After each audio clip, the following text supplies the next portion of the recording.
ngamathumbu kaMtsholozi mina ngikhuluma ngomgodoyi leya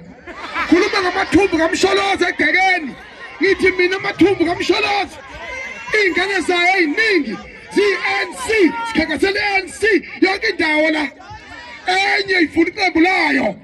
kodwa basithembe sinye abadla ndawonye bahleke ndawonye ayeye democracy ayeye ayeye democracy ayeye lokho kukhombisa ukukhula kwezepolitiki ngithi mina ngishongo lutho tuthuleleni mawuthi uyakhuluma ukhulumelani awu bafala bakithi noyivumisilele yasemakhonweni madoda enye inkunzi siyakhala manje bonkosi bokhanyile sodala mfowethu uzobingelela akhala ukufakazi loba nangu bonkosi khanyile kade lapha izolo Orlando enamalunga lonke epolitiki yakhe nedemocracy kodwa ungumfowethu ngiboshiwe ubonkosi wayemkhulumeli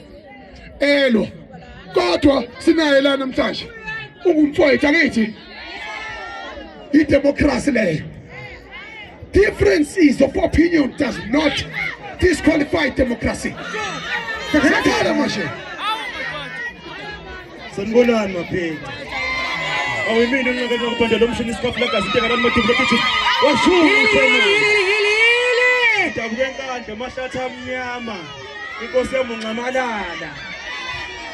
induna yami uthisha uNdlovu esigodini sasoswanini cela niphakamisa izandla maphinga cela ukuyibona phezulu ayisekusele kancane bafowethu ngokuhlukana kwamaqembeni ngiyanicela nihambe niyovota ngiyaziboneka umntwana ichithekile ngiyaziboneka Judu zincanyana lapha bese ngiyayiboneka uhulumeni olindile ze-MK aliphakamisa izandla labo MK phakaza iqhema jo hayi maqingane sengikhulumile mina ngiyovota li-MK angikwazi wena ngiyabonga ngiyabonga hayi ilungelo lakho kusho kanjalo mfowethu mina ngohulumeni wonke abantu kodwa mfowethu ngibonga inhlonipho yakho yoku-understand idemocracy angithi nami ngimla ngikhona ngifuna ukuxoxela indawo ongayazi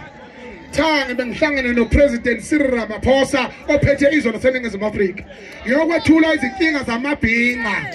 wakwazi ukuthi ayilalele wathi uzophendula maduze uhulumeni ophethe izwe leyo ukuthi uhulumeni kaKhongolose ekwakusho lutho akusenze ukuthi lokho singabe nayo imbono.